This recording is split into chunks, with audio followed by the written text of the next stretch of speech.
This is Brandon, the New Jack Kid, right on behalf of both MOC Radio and Radio Soul Podcast. Joining me today in the midst of Thanksgiving week is a prominent and acclaimed saxophonist and guitarist composer. Plus, he's a student at Berklee College of Music, representing the land of Peru. Please welcome my good friend Diego Herrera, band leader and everything. Welcome, my friend.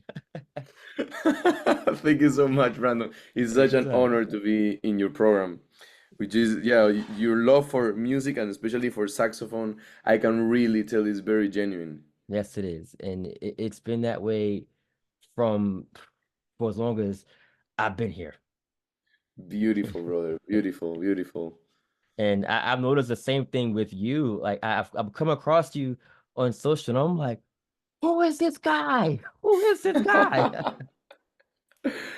Well, yeah, I mean, it's been like already almost 6 years since I started since I started music, really, that Mm, I fell in love with jazz when I was in high school. I had no interest at all in music. I was really? like listening to not even to music, sometimes a little bit of rock, a little bit of Beatles, Pink Okay. Floyd, but I was mostly like playing like strumming guitar. But I came across with Frank Sinatra, and I really fell in love with the whole sound of the big band. So I literally started searching for more big band stuff, and I came across with Duke Ellington, Count Basie. But then I came across with Miles Davis and Coltrane. And when I heard Coltrane and his tone on the tenor saxophone, that was when my life changed forever. And instead of, I was gonna be an architect, but like my father and my grandfather. But instead of that, the second I started hearing Coltrane, I said, this is the most beautiful sound on earth that I've ever heard in my life. And it transmits so much. It's so deep, the sound, and so like it was hitting me so much, the music of Coltrane, that I said, no, you know what, I need to somehow discover how is he doing it. And the only way was through a tenor saxophone. Yeah. Hey, no, that is well said. I mean, I heard of Love Supreme for the first time, and after that, I'm like, holy crap! Yeah. Like, Yeah. I gotta dig deeper and deeper, and then that's when all that happened. So, I'm happy to hear that same experience is with you as well, because Coltrane is definitely a big inspiration with the tenor saxophone specifically. Of course, yeah, he was the first one like doing like really bright and open sound and playing a lot of with different like harmonic concepts like pentatonics that later Mhm. people like Brecker and even people like Kenny G, for example, like they have some people don't see that relationship between like Coltrane because it's like so like hard bop jazz, like modal jazz with smooth jazz, but actually I would say like modal jazz has like that it's like the very beginnings of trying to use all of those, like trying to simplify everything. But simply smooth jazz, what is like trying to use all the pop sound, and trying to grab all the like as little as possible of all the jazz elements and try to put it there, and trying to make it as pleasant as possible. And with that all being said, how do you incorporate that into the sound of Diego Herrera? Well, I gotta say, like with Coltrane, for example, I've been for the first 4.5 years that I started playing when I was 17. And before coming to Berkeley, the only thing that I was playing was jazz, and I was playing Dexter Gordon all the time, Sonny Rollins all the time. Like my professors in Peru, they would tell me like, "Hey, transcribe this, transcribe this, transcribe it," and I would just eat it, like only transcriptions, transcriptions. And it was when I came to like, well, and I started like playing a lot of Coltrane solos, and especially Coltrane was the one that really like got me into like music, especially into that, like searching for that bright sound. And I was transcribing only Coltrane, like trying to imitate the sound of Coltrane as close as possible, but it's impossible, of course. And what trying to like get close to a sound, I think it is what gives your own self, like your own sound, you know. When you're like pursuing a sound in your head, you're never gonna get exactly the tone of someone, but you can get a tone that it's gonna be it's in your mind, which is yourself. And I think that's a beautiful search. And with Coltrane, definitely it happened.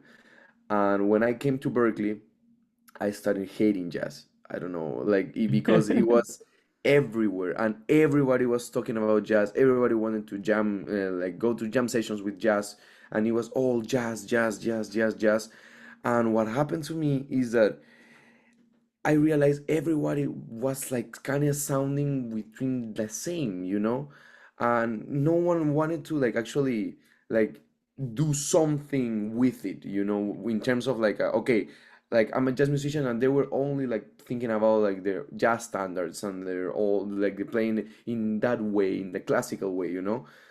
But I got sick of it, to be honest, and I started pursuing the like the sound of more like pop music and smooth jazz, and that is where Michael Brecker comes into my life, and I discovered this guy that literally sounds like Coltrane, basically, Yeah. but he has such a powerful and a bright and poppy sound to it, you know.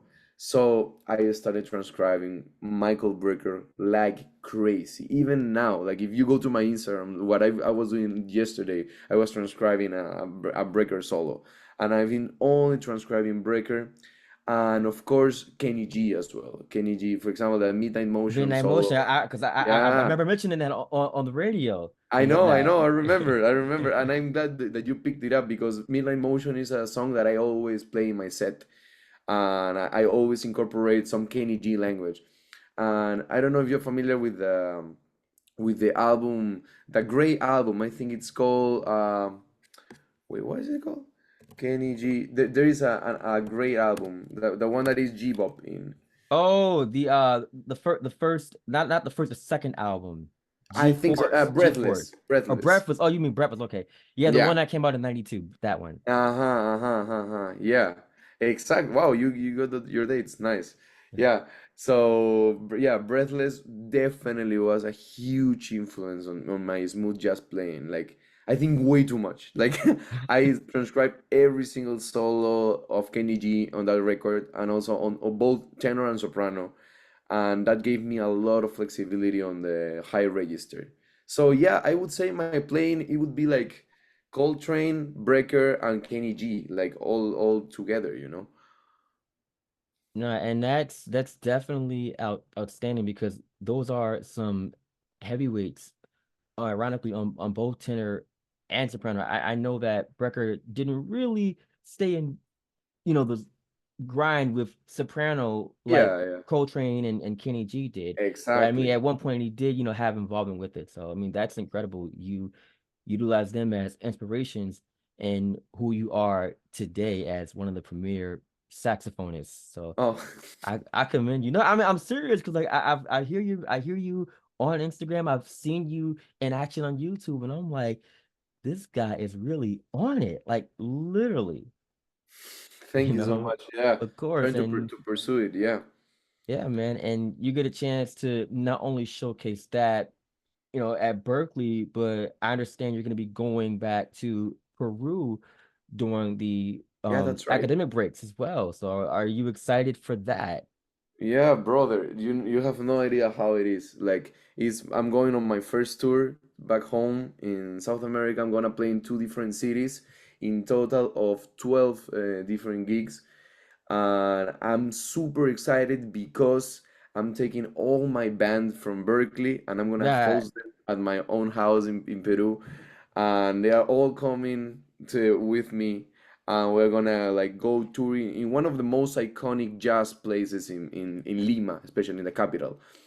I'm super excited about that. Today, I was gonna post it before the interview, but today we started our first appearance on printed newspaper, and there is like all these like digital newspapers. They are talking about the tour, and I'm super excited, bro, because People are already buying their tickets online, and people are already like doing, hey, like how do I get like have my reservation for I want a table to go with my family. And I'm like, yes, I send in the map, and it's like, hey, where do you want to sit? And they all want to sit like right in front of Right in that front. stage, you know. Yeah, so it's super exciting to see like how many people are like buying the tickets already, like with 2 months, or no, sorry, like a month before. And yeah, I'm like, with the help of the newspapers, definitely is gonna get to more people. And yeah, like what is going on in Peru is like, well, we're gonna have like some really, I'm working really hard to get even visuals on the concert. So it's gonna be like projectors doing some cool visuals on the music. We're gonna have lighting. Even like the sound engineers that I'm gonna have are people from Berklee that I'm also bringing. So it's a whole team behind me with my manager and people that have been helping me. A whole team behind everything that I couldn't do anything without them. And just trying to get this whole experience on my first tour, trying to go as smooth as possible and just have a good first impression on people that like, wow, this guy really cares about the music and trying to be good at touring, you know? And if people see that, they will want to come back. So that's the whole purpose.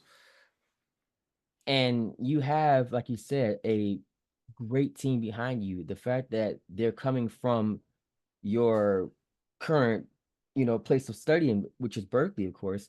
I mean, that's very astonishing, and I commend your band as well as the engineers and other colleagues of yours from Berkeley who are coming with you to, be a part of this experience in South America with you. Yeah, no, that's a dream, bro. Honestly, that is like, is literally like playing and working with your friends. And it's actually, it would be the second time I go on tour with them. Like a few, like in September, in the beginning of September, we were on tour with another band called Yaguarquedi. We were playing at the jazz festival in Ecuador, and we were also having some different gigs around Quito in the capital. And it was gorgeous, like touring with a manager, touring with your Berkeley friends, you know. I realized I want to do that for life, Right, honestly. and as you should, man. And the fact that you're a student there, it's so many prominent and talented musicians that have come out of Berkeley, and I'm humbled to come across someone that's new on the scene like yourself. So, like again, congratulations on that. Oh, thank you so much, bro. Yeah, thank you. It's a lot of work. I mean, and I was gonna say definitely a lot of work because you have to juggle not only that, but you still got to juggle classes. And I can relate to that because when I did college radio, I had to do the same thing, juggle both radio and studying as well as family life. So I get it. I get it. Yeah, it's too much. I can't. That's why I have my team. You know, it would be impossible without my manager, for example, or like people that just help me, like do a flyer, for example, or do a poster, do like talk to some people, because it's like, look, apart from that, I work 20 hours a week on like here and on student employment, and also that like I have a lot of hours on classes. So it's like studying for the classes, and plus 20 hours a week of working to like to save up some money for to do my own thing, you know. Right. And it's like, and practicing, you know. And it's like, it's so much. Look, you need to talk to venues, you need to book a lot, you need to send a lot of emails, you need to do posters. That is all the like manual work that you need to do as an artist. You need to like go to classes, which is a lot of hours. You need to work in order to have the money. You need Yeah, to practice, because if you don't practice, everything like behind falls apart, because it's like you need to be good to actually like do quality music, you know. And you need to absolutely. study for your classes. So it's like these five things that I wasn't doing it. Like when I first started doing that, I only was practicing and booking gigs and talking to venues and getting exposure. I was only doing two. I was not working. I was not paying attention to classes. I was, in fact, I was being absent on classes. and it was horrible. It was horrible, and I'm so glad that in one random college writing class, like these, like I started talking about my struggles like to the class and all what I was doing, and this girl came up to me and she told me, hey, like, are you interested on like looking for a manager, because it's like you need some kind of help managing your time. And I said, actually, that would be great. And we sat down for a coffee and we talked about it, like how she would, like how a manager can really impact your life, especially at this stage of like first starting and being like a student full time and working, and also like trying to be like pursue this artist career. And she was the one that showed me. It's Isabela Campana. Probably she's gonna hear this, so Chabelita, te adoro con todo mi corazón. But it's like she like, because of her, like she managed to like help me. Okay, like she's gonna do like booking, for example. She's gonna send an email. She's gonna do this, that, the other. Like a lot of manual work that without her, like I wouldn't be able to like just put everything together. And also like for example, when it's going on the tour, for example, like there's been some really crazy nights. For example, like I needed for like one night, I needed to do like four posters, like for the next day, and I need to have all my events like on a website so people can buy the tickets, and I had to do that in one night. And also now, like for example, with the help of my girlfriend and my manager, it's like, okay, we get together in a house, and it's like, okay, now we are gonna, let's do four flyers, let's do like write a single description for every single event, let's like, and it's a lot, you know. If I didn't have the help of them, it would be really impossible to do it alone. And it's all Berkeley people. Yeah, it's a whole like Berkeley friends, and we are now working. It's like we're professionals already.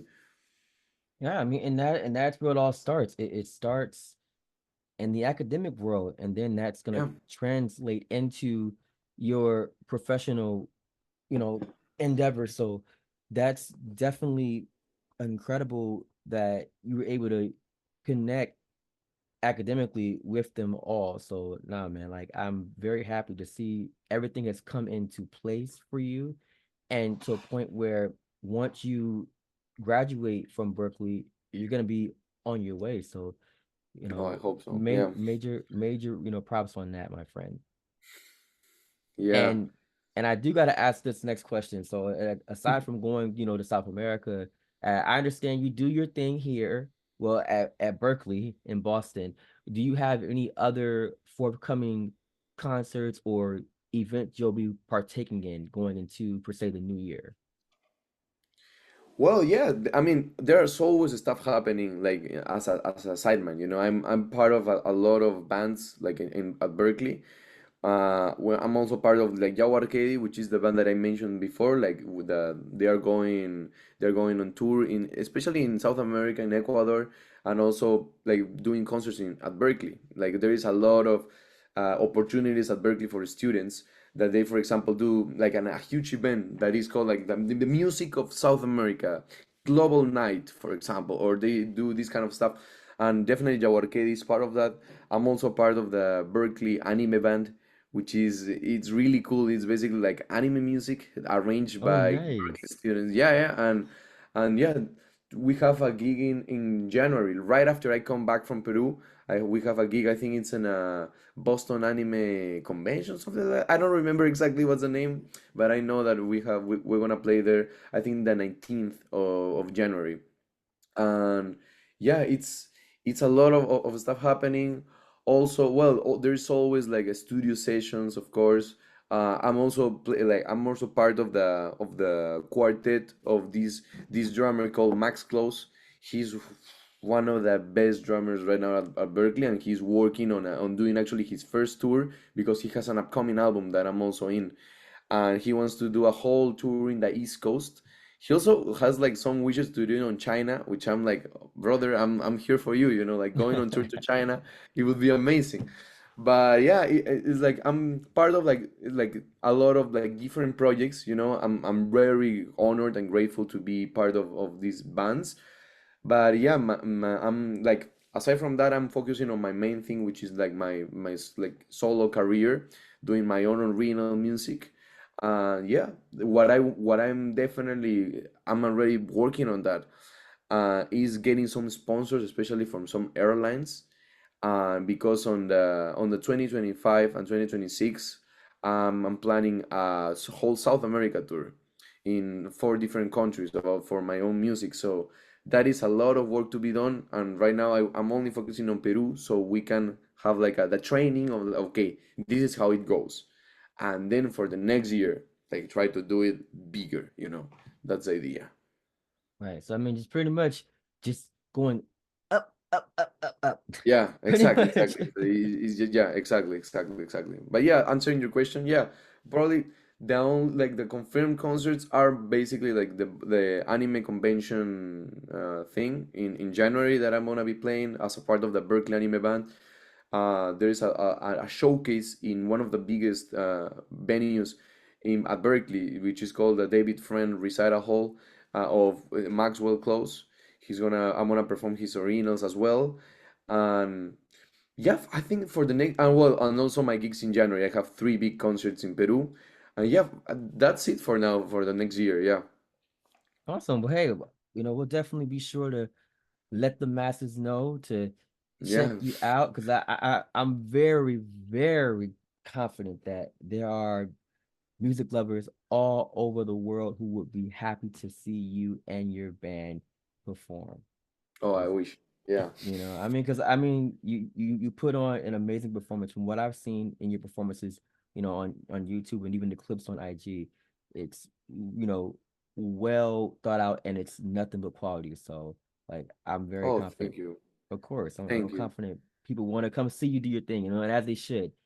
Because I say that because being here in South Florida, it's not that much going on to where you get full musicianship, you know, like it is per se in Boston or NYC or in my hometown of Minneapolis. You don't really get that here like that. So, you know, I'm Right. I'm very happy to see that you're making it happen in Boston. Oh, thank you. How is the music scene in South Florida? You said. Yes. How is it there? It's it's getting there. I say that because you do have your jazz venues, you have your general venues as well. But I mean, it's mainly a commercial type of vibe here. I say that because there's one particular festival. It started out as, just pure music, with jazz as a focus, and then once it got further, the festival just ended up being oversaturated, and it's not what it used to be. Mm, Yeah. mm. Okay, okay. I see. So I mean, with that, like the smaller venues, that's where it's happening. Like the ones that are Right, not major is where it's at. But right, don't right, worry, right. that's another story right there. Okay, I see. I see. Well, okay, it's getting there. Nice. Okay. Yeah, yeah, yeah. I mean, Miami is, as you probably know, it is a strong, music scene because it's been around for. There's a way. Sorry. Oh, it's okay. Yeah. Give me a second. Sure. Okay. Okay, I'm back. So sorry No, for no that. worries.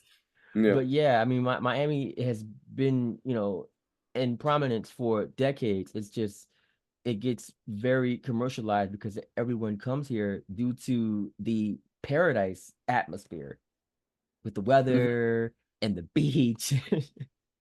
I've Wait, been you a said okay, I got you, I got you. Okay, okay, yeah. okay.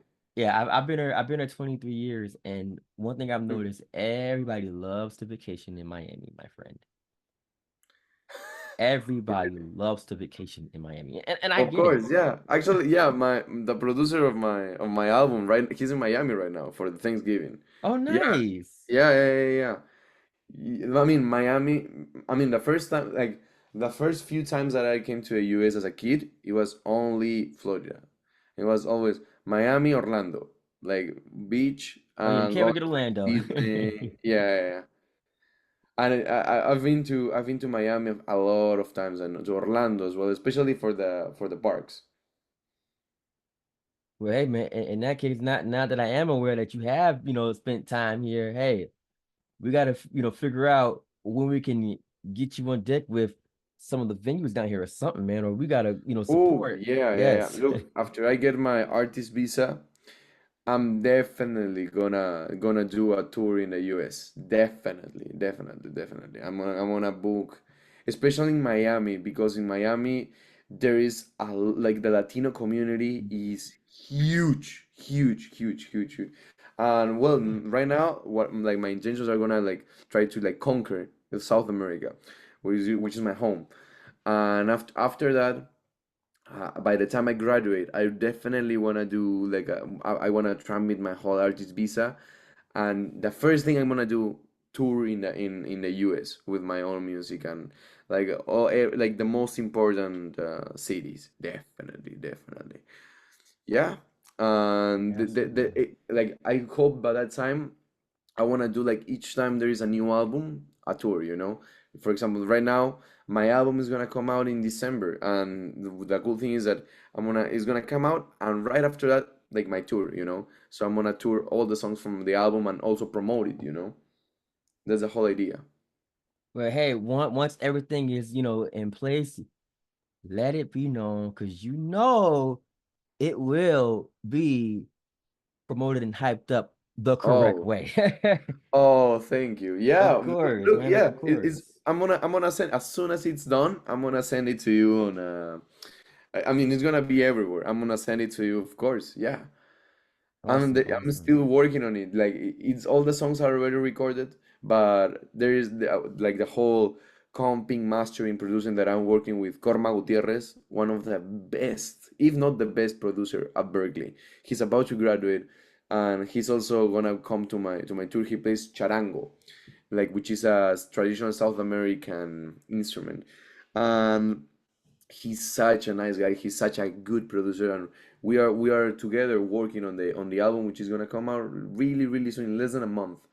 And the whole idea is to tour with the album songs. Yeah, the album probably, and I think it will. Yeah, it's gonna be called Boston Nights because it's like the whole concept of the album. I really think that it's based on my experiences, and it sounds to me like my nightlife in Boston. So I think Boston Nights is such an iconic part of my way, myself, you know?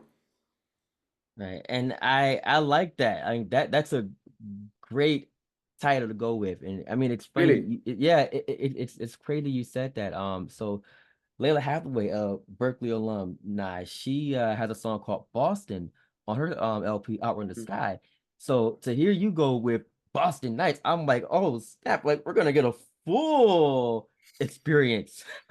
Yeah, So yeah, that's the I idea. That's the idea. that's what I love to hear. Like I'm all about the full experience. So Right, right, I'm right, right. I'm definitely looking forward to seeing you present that to your audience and your fans.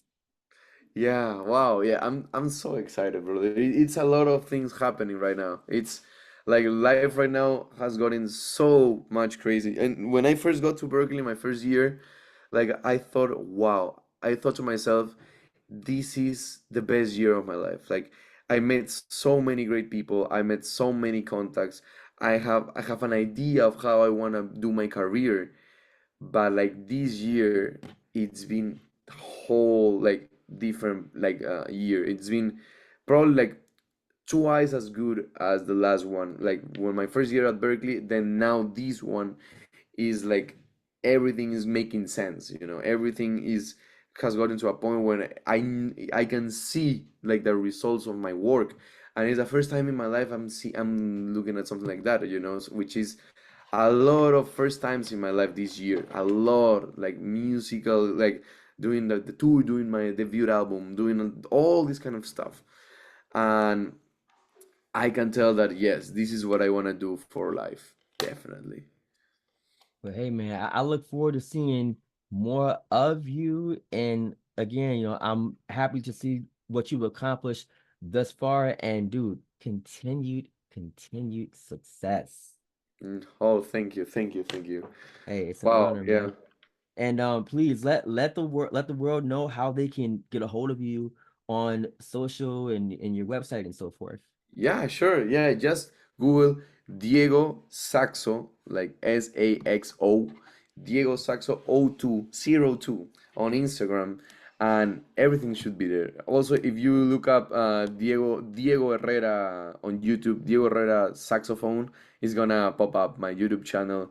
I have my all my big concerts are recorded, well recorded there, and you can go there, enjoy a little bit of my music, my original music, and there's full concerts there, like a whole hour of shows. So if you wanna like see what I'm talking about and hear a little bit of my original music and like kind of have a hint of what I do here, just go to my YouTube channel. You can see like a whole concert of that. And very soon, Boston Nights will be in every single platform. Boston Nights by Diego Herrera. So yeah, hope you all like hear it and enjoy it. And it's really true music from my heart. Like nah, and that's how it should be, man. Music is everything, but it's always great when it comes from the heart and also coming from you on the strength of you loving it. Because I mean, music isn't anything if you don't love music. So like I'm happy that it's coming from your heart and that you put your heart and soul into it. Oh yeah, I always do in every single song, definitely. And hey man, you already know we will continue to support. I mean, hey, you can always expect MOC Radio to plug it up, and of course, I'll plug it up on Radio Soul as well. So, hey man, we got you, Diego. We got Oh, you. thank you so much, Brandon. Yeah, yeah. Look forward to keep talking like this and to keep doing this. Definitely. Yes, indeed, the one and only Diego Herrera.